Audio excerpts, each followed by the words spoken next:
Puis à ce moment-là, j'avais 0 $, j'avais pas de terrain. Et donc, l'idée de comme construire mon propre projet me semblait encore lointain pour moi. C'était comme, je voyais pas de chemin pour me rendre à ça. J'avais déjà un van. Fait que c'était un style de vie qui était relativement confortable pour moi. Mon idée, c'était, je vais faire connaître le concept. Mais tu sais, moi, je suis pas un constructeur. Fait que j'espérais qu'il y aurait des constructeurs qui allaient venir, qui allaient dire, waouh, c'est donc bien bon, puis qui allaient le faire eux.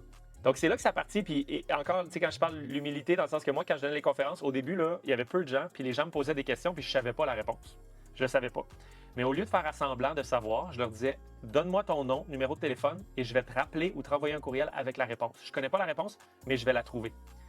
Et quand tu pars avec cette attitude-là, comme tu l'as mentionné au début, là, c'est pas grave si t'es pas un expert, aucun problème. Tu vas le devenir, tu vas devenir pas mal meilleur. Parce que si à chaque fois que quelqu'un te pose une question, tu t'engages à y répondre, il y a un moment donné où, après 50 conférences, tu connais la réponse aux questions. Parce qu'on s'entend, les mêmes questions reviennent la plupart du temps. Là. Donc, 100 conférences, puis pendant ce temps-là, bien sûr, les vidéos YouTube continuent de monter parce que les gens qui voient les conférences vont voir ça aussi. Ce que ça m'apporte, ben, je réussis à vivre de ça parce que ça, c'était l'époque avant, je déclare rien. Là. C'est à l'entrée, ils me donnent l'argent, je le mets dans ma poche. C'est pas une entreprise, c'est pas officiel, c'est tout en dessous de la table. Au début, ils sont gratuites. Au tout début. En échange, je vais dans des lieux où la salle est gratuite.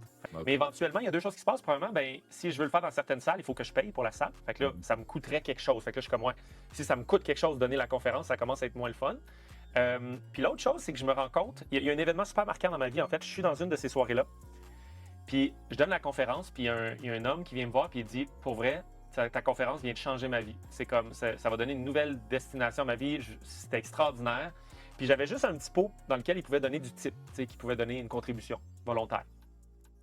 Fait que là, il me donne, je me rappelle plus combien, mais quelque chose comme 2 ou 3 $. Fait que ça a changé sa vie, il me donne 2 ou 3 $.